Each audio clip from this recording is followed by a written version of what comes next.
कभी ना झुकने दिया, कभी ना झुकने देंगे। ऊंचा रहे तिरंगा अपना, हर पल यही कहेंगे। मैं अजर धर्म का रक्षक और संघर्षों के आगे न झुकने वाला अखंड अमर योद्धा हूं। भारत का इतिहास आध्यात्मिकता, धर्म, सत्य, वीरता और निष्ठा की दिव्य ऊर्जा का भंडार है और इससे ही उत्पन्न होते हैं धर्म की स्थापना और लोक कल्याण से प्रेरित अनगिनत अमर योद्धा। यह है हमारे प्रेरणा स्रोत और गौरव गाथा के सुनहरे पन्ने। मैं उसी दिव्य ऊर्जा से जन्मा भारत भूमि का अमर योद्धा हूं और मैं आप सभी का हार्दिक अभिनंदन करता हूं। तेज और ज्ञान का उपासक भारत, अस्त्र और शस्त्र का उपासक भारत, यह धरोहर है पराक्रम की, वीरता की, शौर्य की। मैं आज आपको इन्हीं गौरव गाथाओं के कुछ लम्हों से अवगत कराऊंगा जो अनादिकाल से आने वाली पीढ़ियों के लिए प्रेरणादायक बन गई है।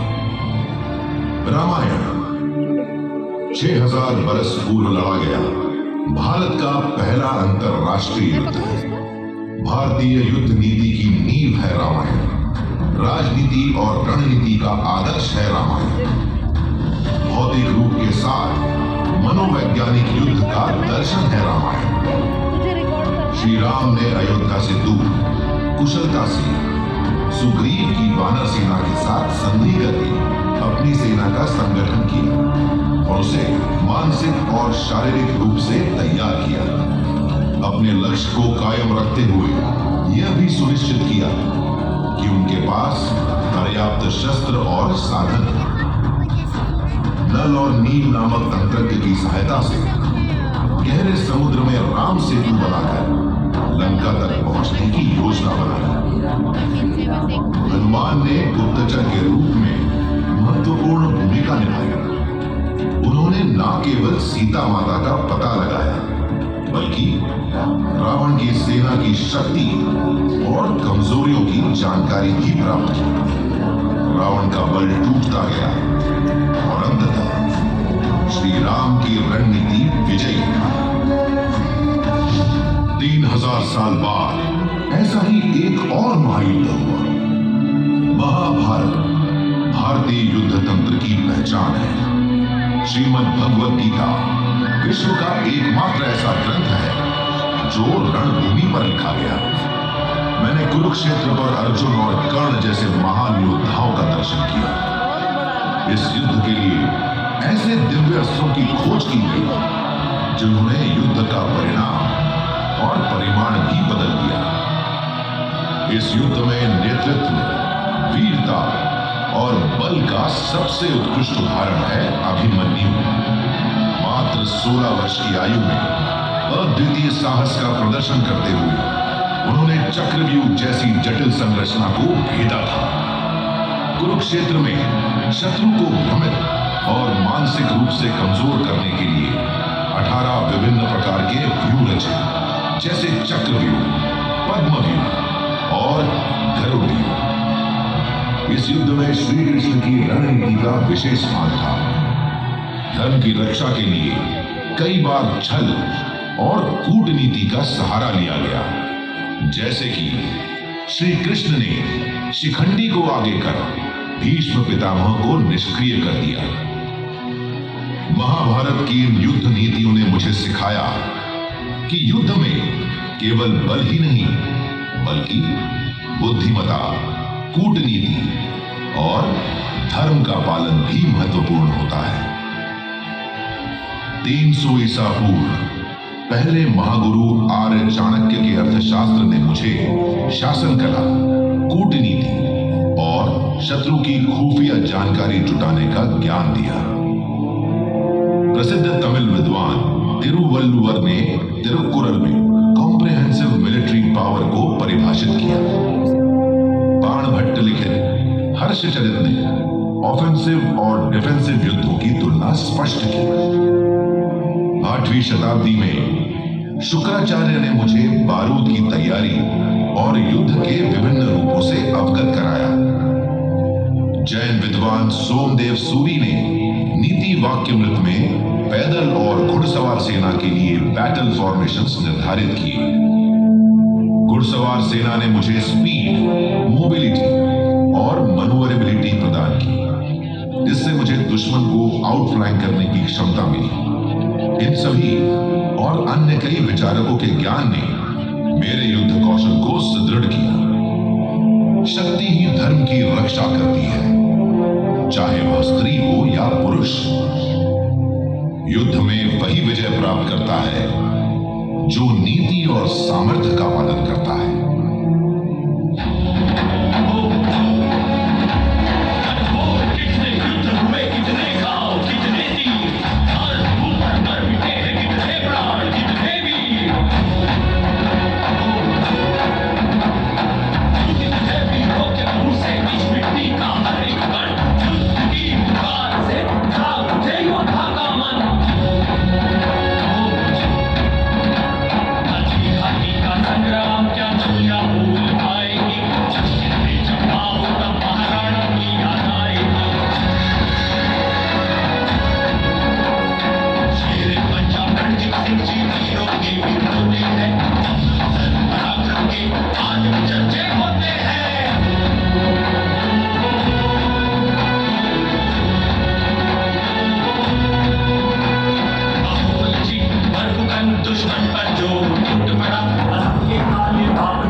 इस अभियान का नाम है प्रोजेक्ट उद्भव, जिसका उद्देश्य भारतीय सेना को न केवल तकनीकी रूप से सक्षम करना है, बल्कि सांस्कृतिक और सामरिक विरासत से प्रेरणा लेकर रणभूमि में अपनी अलग पहचान बनाना भी है। यह अभियान सेना को विजय पथ पर ले जाएगा। युद्ध की कथा पुरानी है, वीरों का संघर्ष अविरत चलता रहता है। धर्म, शक्ति, विज्ञान समय के साथ बदलते हैं। प्राचीन काल में युद्ध बाजुओं की ताकत पर आमने सामने खेले जाते थे। ये हैंड टू हैंड कॉम्बैट का दौर था। नजदीकी संघर्ष यानी CQB ही एकमात्र जरिया था। हाथों में तलवारें, भाले, धनुष्यबाण आ गए। यह पैदल सेना का युग था। बढ़ती जीवन गति के साथ कैवलरी फोर्सेस का उपयोग शुरू हुआ और हाथियों का समावेश यह भारतीय युद्ध की विशेषता है। स्पीड और स्ट्राइकिंग पावर युद्ध में निर्णायक भूमिका निभाई। इससे मुझे दुश्मन को आउटफ्लाइंग करने की क्षमता प्राप्त हुई। घोड़ों की टापों की गूंज हवा में थी। तभी बारूद के धमाके ने युद्ध की परिभाषा ही बदल डाली। तलवार और भाले की जगह बंदूक, तोप और विस्फोटकों ने ले ली। बारूद ने सेनाओं को दुश्मन के किलों को ध्वस्त करने की शक्ति प्रदान की। युद्ध भूमि का विस्तार दूर दराज तक हुआ। ऑफेंसिव मेजर्स के साथ डिफेंसिव तकनीक भी परिष्कृत हुई। जीत का मापदंड केवल आक्रमण नहीं बल्कि प्रतिरोध भी है। प्रथम विश्व युद्ध के दौरान ट्रेंच वॉरफेयर विकसित हुआ, जिससे डिफेंसिव लाइन बैटल को जन्म मिला। सैनिक ट्रेंच का इस्तेमाल कर लंबी अवधि तक लड़ाई लड़ने लगे। अब लड़ाई 24 घंटे चलने लगी। टैंकों के आगमन के साथ युद्ध का चलन ही बदल गया। मैकेनाइज्ड वॉरफेयर के साथ गोलाबारी और गतिशीलता ने युद्ध को आक्रामक रुख दिया, जिसमें तेज गति से हमले और शॉक एक्शन शामिल थे। मनूवर वॉरफेयर का दौर आया, जिसका उद्देश्य दुश्मन के कमजोर बिंदुओं को निशाना बना के उसके डिफेंस को तेजी से भेदना और बर्बाद करना था। मैं भारतीय सेना के रूप में एक नए युग में प्रवेश कर रहा था और आधुनिक युद्ध कला में तकनीक का कुशल उपयोग करते हुए त्वरित और निर्णायक अभियानों की नींव रख रहा था। 15 अगस्त 1947 हिंदुस्तान ने अपनी स्वतंत्रता का परचम लहराया। इस नवजात राष्ट्र के पुनर्निर्माण और सुरक्षा की जिम्मेदारी भारतीय सेना के कंधों पर आ गई।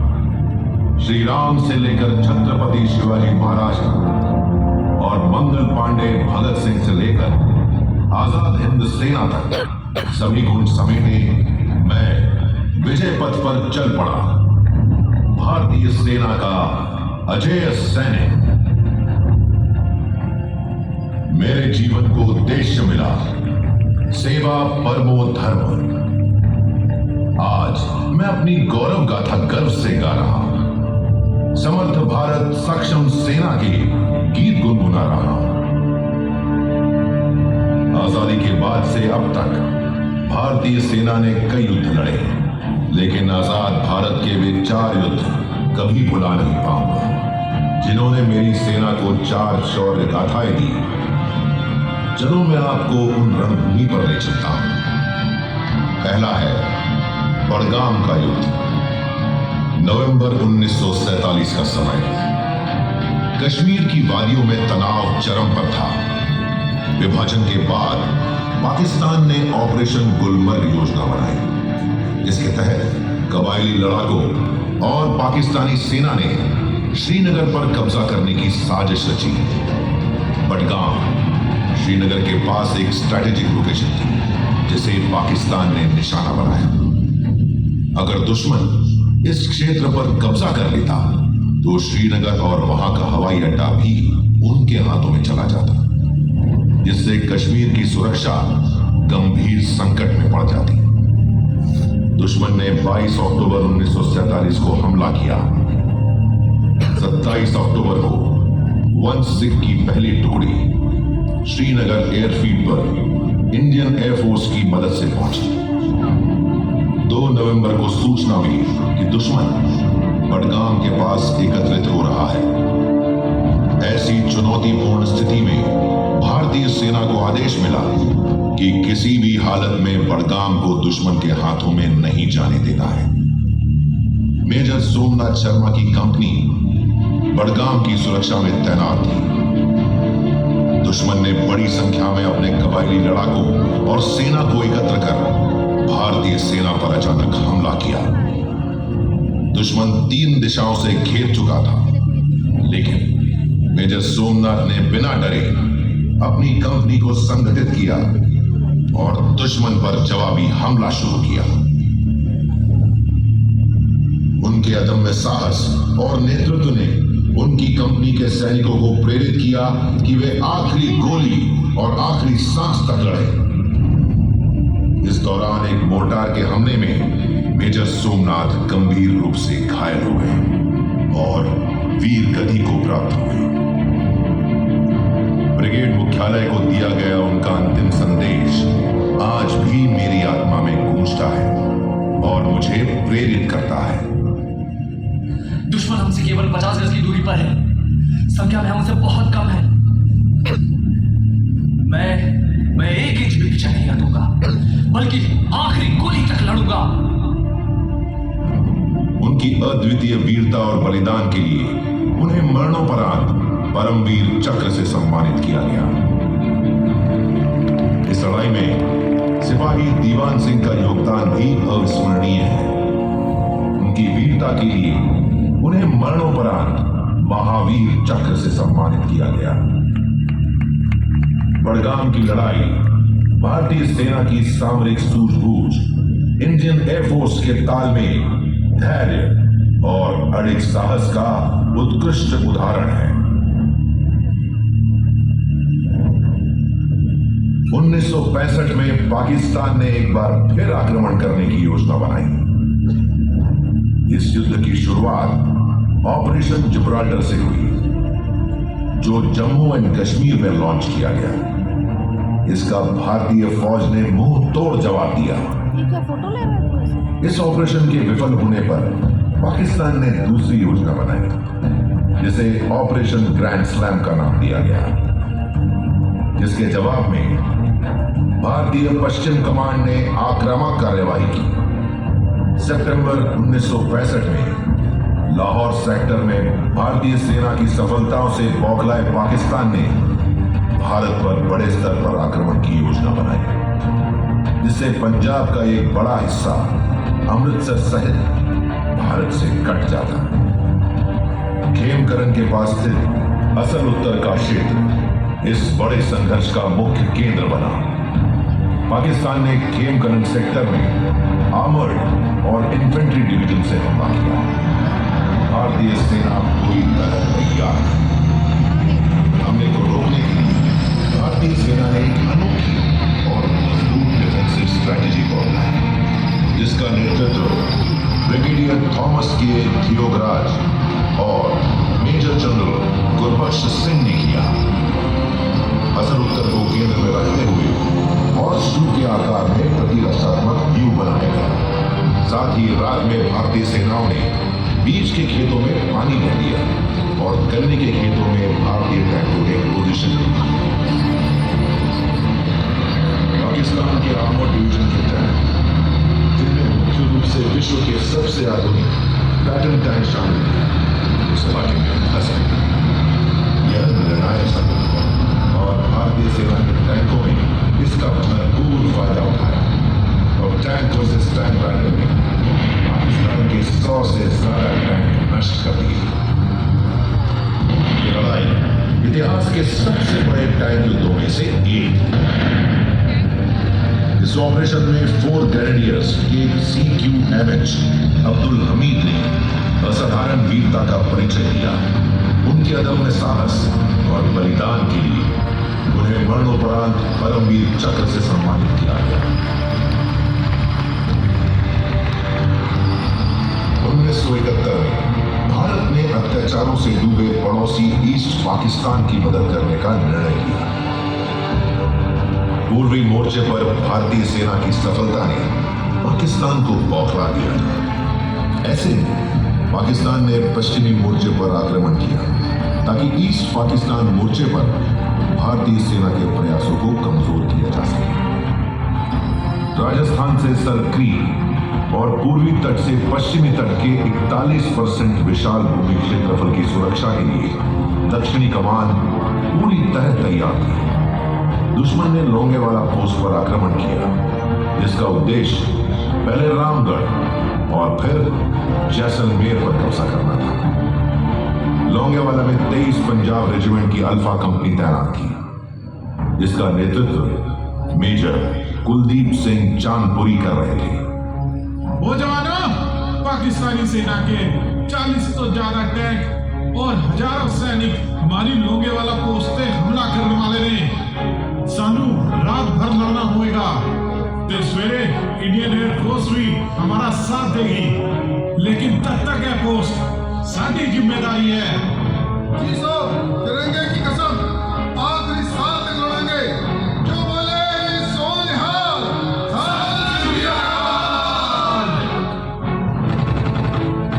23 पंजाब के जवानों ने रात भर पाकिस्तान की भारी फौज का मुकाबला किया। सुबह की पहली किरण के गरजते ही हमारे हंटर जहाजों की गूंज सुनाई पड़ी। कुछ ही पलों में हमारे आसमानी शमशीरों ने एक एक टैंक को नष्ट करके पाकिस्तानी टैंकों की कबरगाह बना दी और दुश्मन को पूरी तरह विफल कर दिया। इस ऐतिहासिक विजय के पश्चात भारतीय सेना ने आने वाली चुनौतियों का सामना करने के लिए बड़े स्तर पर सुधार और बदलाव की दिशा में कदम बढ़ाए, जिसमें 1986-87 में किया गया अब तक का सबसे बड़ा युद्धाभ्यास एक्सरसाइज ब्रास टैक्स और 1998 में ऑपरेशन शक्ति के अंतर्गत किया गया सफल परमाणु परीक्षण शामिल है, जिसने भारत को एक विश्व शक्ति बना दिया। 1999 में पाकिस्तान की सेना और उनके समर्थित घुसपैठियों ने धोखे से कारगिल द्रास के इलाके में घुसपैठ की और महत्वपूर्ण श्रीनगर लेह हाईवे को काटने का प्रयास किया। भारतीय सेना ने ऑपरेशन विजय के जरिए इसका मुंह तोड़ जवाब दिया। सामरिक दृष्टि से क्षेत्र की एक महत्वपूर्ण चोटी डोलो लेक थी, जिस पर घुसपैठियों ने कब्जा कर लिया था और भारतीय सेना के ऊपर भारी गोलाबारी करने लगी। 16,000 फीट से अधिक ऊंचाई पर स्थित Dolo lake national highway 1A पर सीधा निगरानी रखता है। ऊंचाई पर होने के कारण दुश्मन की स्थिति मजबूत थी, लेकिन भारतीय जवानों ने विपरीत स्थिति में भी हार नहीं मानी। लेफ्टिनेंट कर्नल MB रविंद्रनाथ के कुशल नेतृत्व में 2 राजपूताना राइफल्स के बहादुर जवानों ने -15 डिग्री से कम तापमान, कम हवा, खड़ी चढ़ाई और दुश्मन की भारी गोलाबारी के बावजूद 3 सप्ताह तक लगातार योजनाबद्ध हमले किए। रात के अंधेरे में दुर्गम पहाड़ियों पर चढ़ाई करते हुए जवानों ने दुश्मन का डटकर मुकाबला किया। कई जवानों ने अपनी जान गंवाई, पर उनका साहस अटल रहा। अपने बलिदान से उन्होंने टोलो लेक पर जीत हासिल करके तिरंगा लहरा दिया। कारगिल युद्ध में भारतीय सैनिकों ने युद्ध की क्लिफ चॉप असॉल्ट पद्धति का प्रयोग किया और खड़ी चढ़ाई पर सीधे चढ़ गए। ऊंचाई पर बैठे आश्चर्यचकित शत्रु पर आक्रमण कर उन्हें नष्ट कर दिया। कारगिल युद्ध के विजय ने भारतीय सेना की बहादुरी और अतुलनीय नेतृत्व का पूरे विश्व में डंका बजवा दिया। 1947 से आज तक भारतीय सेना ने हर युद्ध, हर ऑपरेशन में अदम्य साहस, बलिदान और देशभक्ति का परिचय दिया, जहां हर सैनिक ने नाम, नमक, निशान की शपथ को अपने खून से सींचा। इन शूरवीरों के लिए अंतिम सलामी की गूंज तब सुनाई देती है जब ब्यूगलर्स अपनी धुन लास्ट पोस्ट बजाते हैं। यह वह क्षण होता है जब देश का हर नागरिक उस वीरता को नमन करता है।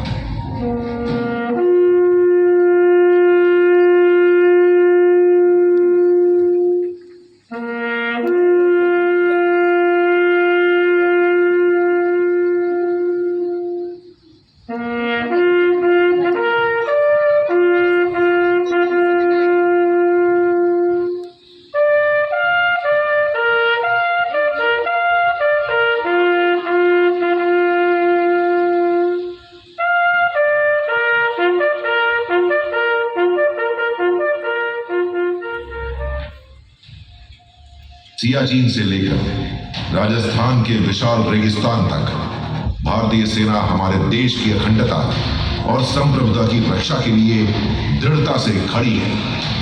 इसकी एक झलक देखिए। भू राजनीतिक समीकरणों और युद्ध के क्षेत्रों में बदलाव ने सुरक्षा की नई और जटिल परिभाषाएं गढ़ी हैं और भारतीय सेना इन चुनौतियों का सामना करने के लिए लगातार विकसित हो रही है।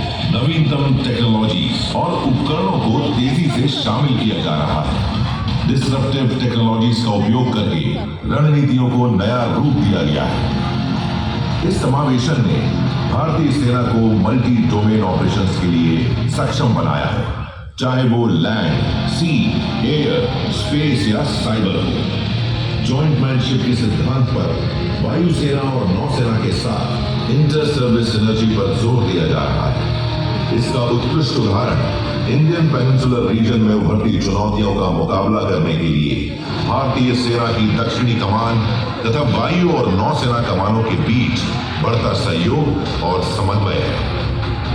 आत्मनिर्भर भारत इनिशिएटिव के तहत भारतीय सेना अब हथियारों और उपकरणों के निर्माण की ओर तेजी से बढ़ रही है।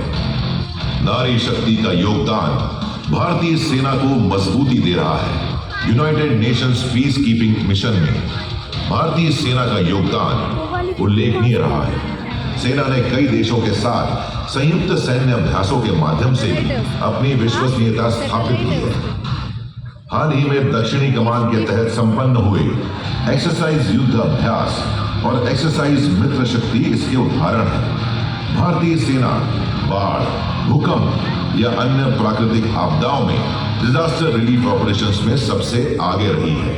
वायनाड और तेलंगाना में की गई त्वरित कार्रवाइयां इसका प्रमाण है। सेना ने सीमावर्ती क्षेत्रों में कई बुनियादी ढांचे जैसे सड़कें, पुल और अन्य सेवाओं का निर्माण किया है। सेना ने बड़े पैमाने पर वृक्षारोपण अभियान सफलतापूर्वक चलाए और कार्बन फुटप्रिंट को कम करने की दिशा में कई कदम उठाए।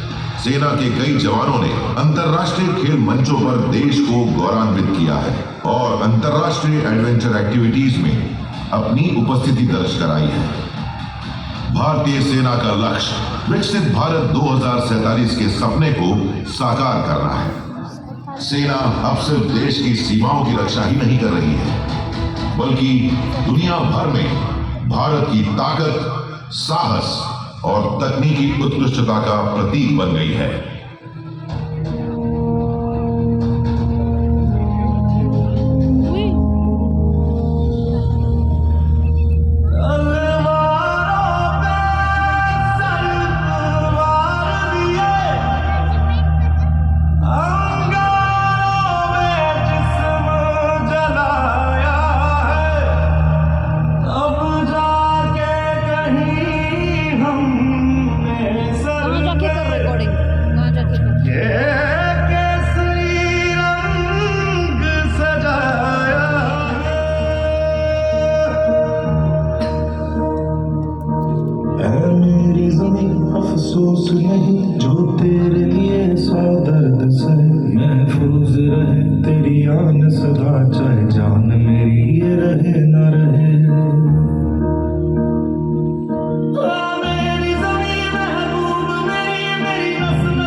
सीख जाति के वसीले से और राष्ट्र की सीमा की जाति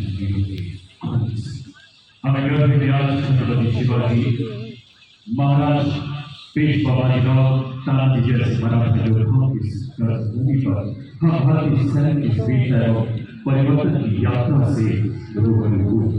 हमारे निरक्षर के लिए आभारी है जिसने गौरव भारत के इस कार्यक्रम की शोभा बढ़ाई। आप सबसे अनुभवी रेडियो सज्जनों माननीय मुख्य अतिथि प्रस्थान करेंगे। कृपया अपने अपने स्थान पर बैठ जाएं।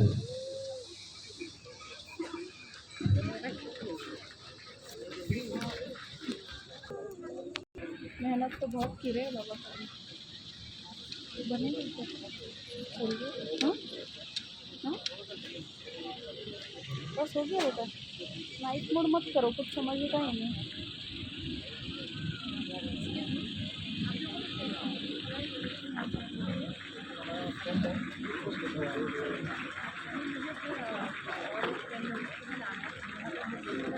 ऑनलाइन रजिस्ट्रेशन है। आई थिंक 9:30 का ऑनलाइन था आज 9 से 13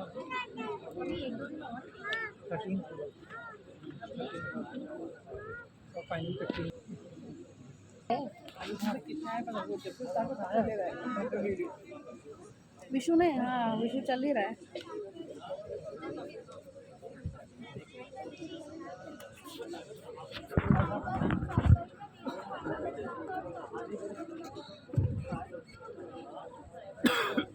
चलिए कम से कम 1 घंटा तो सो ही गई। पूरा खुजली कर सो के उठी ये पैंट की वजह से हो पहना है ना वो सो रहा था तो ऐसा होता है ना मुझे मैं उस नींद में जितना थोड़ा सा तो वो मेरा हाथ का शुरू कर रही थी ऐसे बोल नहीं रही थी नींद में थी ऐसे कर रही थी।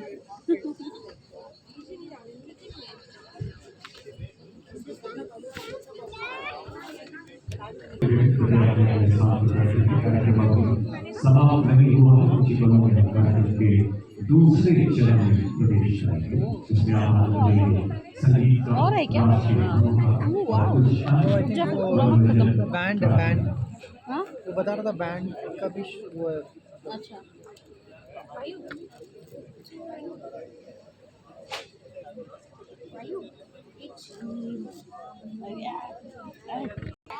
गुड बॉय है वायु गुड बॉय है क्या गुड बॉय और वायु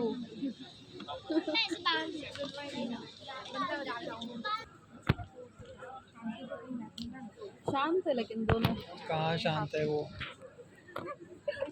नहीं मतलब ऐसे चिल्लाते वगैरह नहीं अच्छा वैसे शांति मतलब हाँ अभी उतना तो चाहिए ये विशु था जब छोटा उसके बाद कुछ नहीं बोलता था बच्चे भी इतने नहीं है उधर।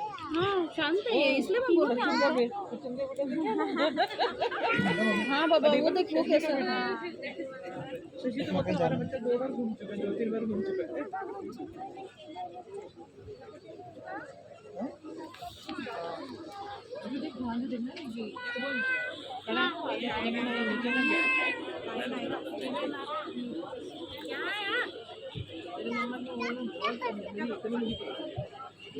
मेमोरी कम है